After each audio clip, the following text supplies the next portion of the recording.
If you want to make more money for your Airbnb or hotel without doing anything new, this interview is for you.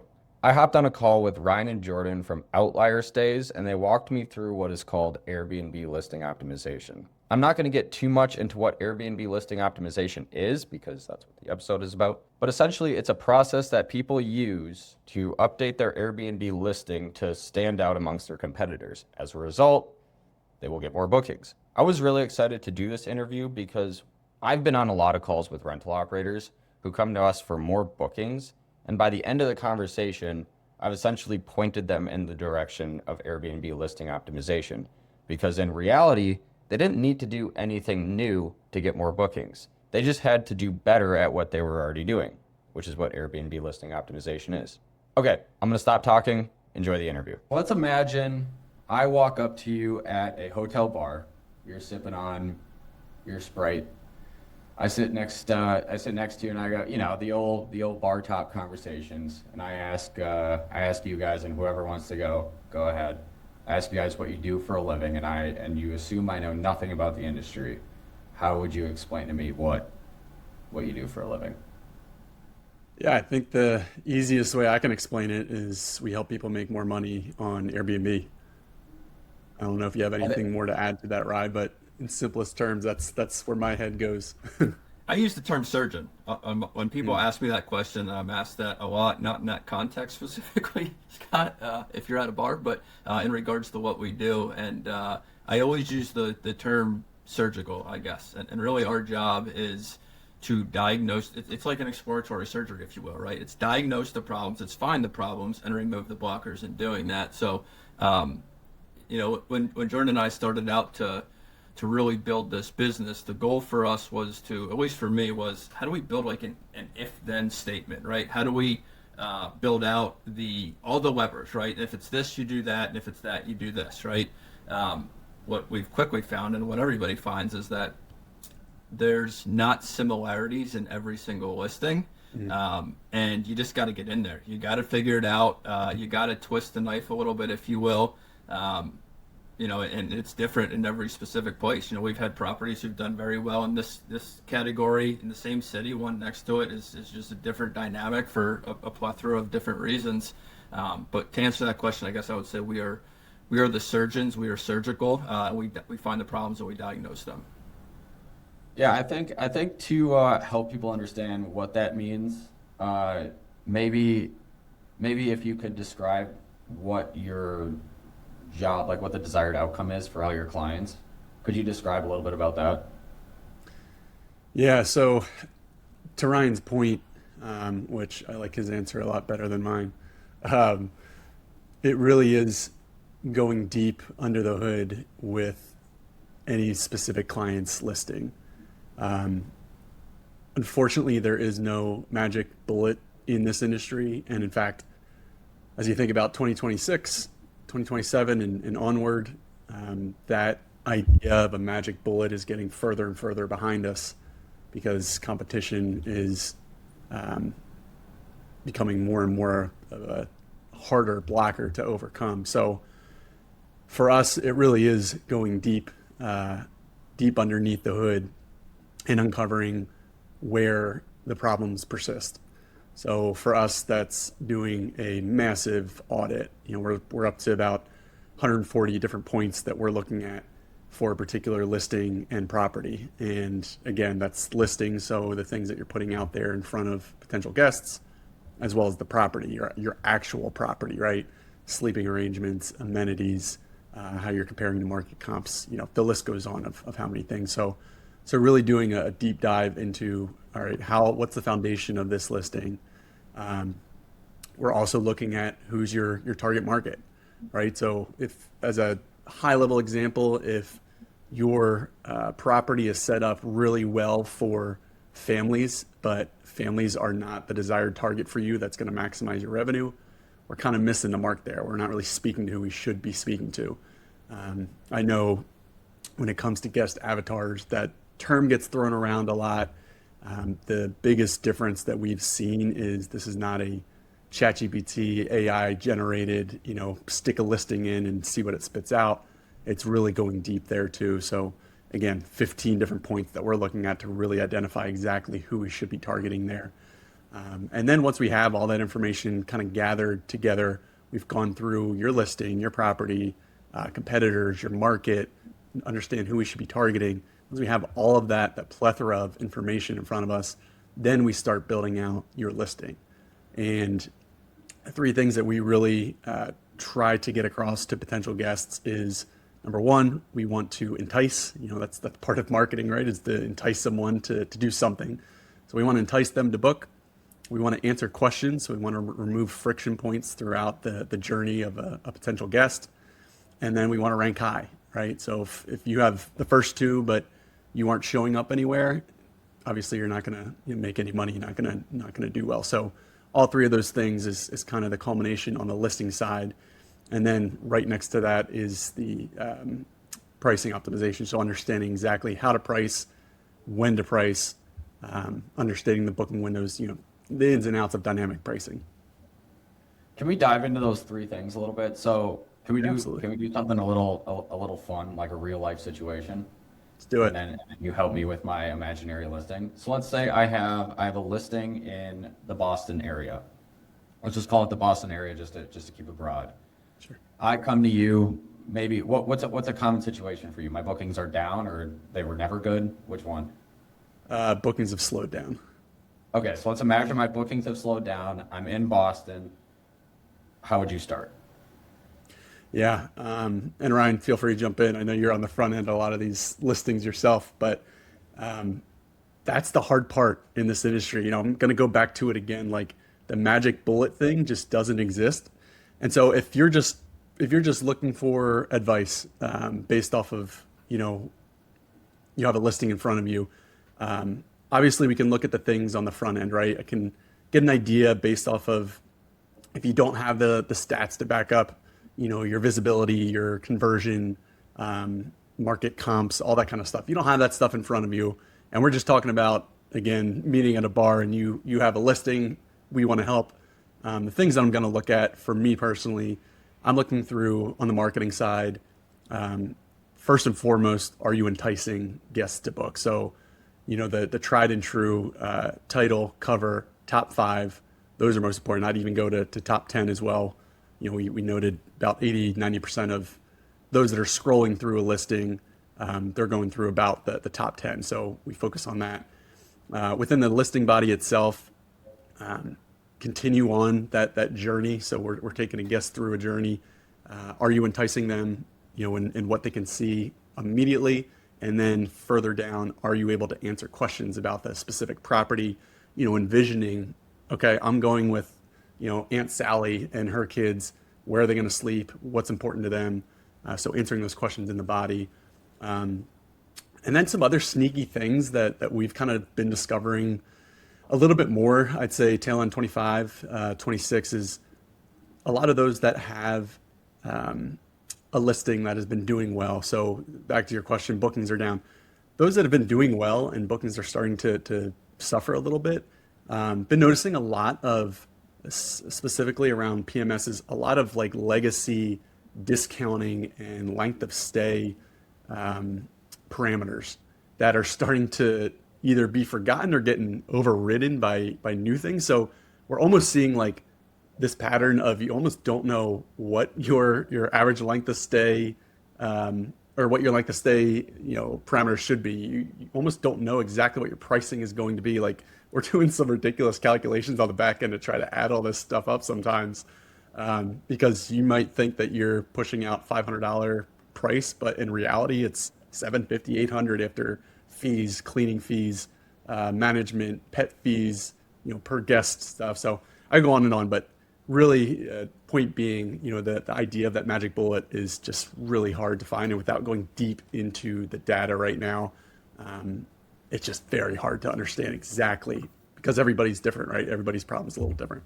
And I think that last part, and to your point, Jordan, I do see this a lot on the front side because I'm the one chatting with prospects a lot. But the things that you can't see, and I guess to take a step back, like the word optimization in 2026, I personally hate it. It's watered down.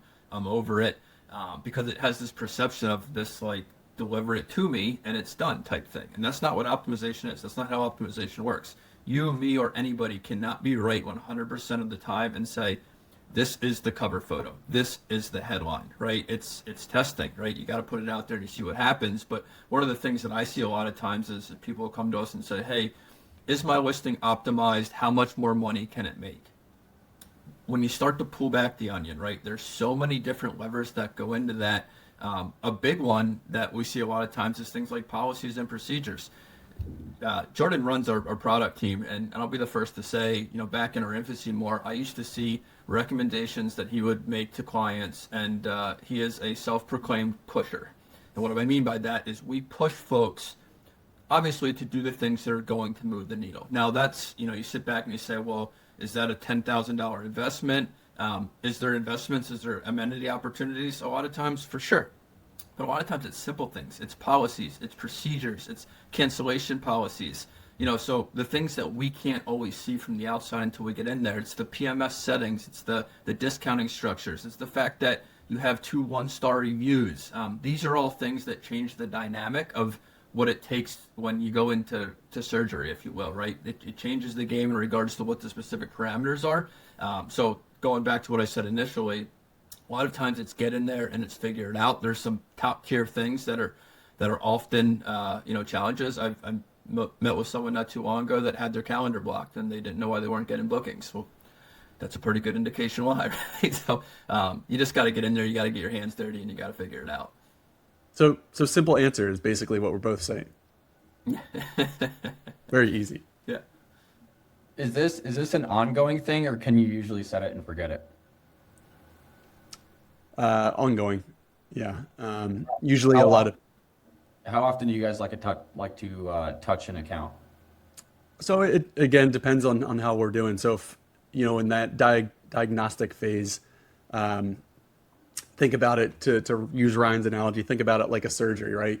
If you're going in to rid somebody's body of cancer, you go in and do what you think foundationally is the best things to get rid of that cancer. But again, coming back and doing further tests months later, sometimes it comes back. Sometimes it comes back a little bit. Sometimes it comes back in different areas.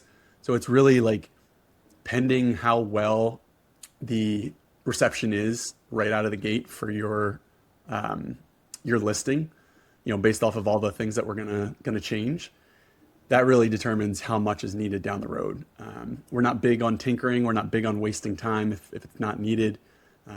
So all that to say, I think if there's qualified eyes on a listing at least once a month, assuming the property's doing really, really well, I'd say that's probably enough. Other properties, can run the gamut. So we'll be in there, we'll make changes. The market doesn't receive it well, or we've had times where we're making a lot of different changes and seemingly they're doing well, and then we see a drop off and turns out a host maybe got a couple bad reviews in a row, right? So then the strategy has to change a little bit to kind of make up ground there and kind of get back on track. So there's a lot of things that we do in the beginning. We kind of assess at that point how they're doing out of the gate, first 60, 90 days, and kind of based off of that, that's really how we adjust moving forward. And that stuff, just to clarify, is separate of the actual pricing side of things, right? So when you look Sure. at actual pricing strategy, that's our teams is in there daily monitoring and making adjustments where needed. So that portion of it has obviously a lot more involvement. Is the pricing and listing optimization, is that hand in hand? Do you usually do those Yep. together? They have to be, and that's where we. And I think Scott, when we were working together in the past, we had talked about this. Where I made an example to you, and it's like, Scott, you market this property and you do everything perfect, and you're absolutely nailing it, doing all the right things. And then the part that you don't control, the pricing side, is completely out of line, right? And your client's saying, "Hey, I'm not getting bookings. Why am I not getting bookings?" And you're not in that side of the business, so you don't have your hands in that. You're not responsible for that. But you're facing a battle that you can't win because there's blockers there that are outside of your purview. So when we look at the pricing side of things, right, the analogy that I always make is you take two versions of an old classic car, a 67 Ford Mustang or whatever you want to look at. There's 2 versions of that. One's been sitting in somebody's backyard for 40 years. It's rusted into the ground. It's got a tree growing through it. The other one's been repainted, refurbished, reupholstered, all the things. same product, right? They can have the same miles, the same, all the things.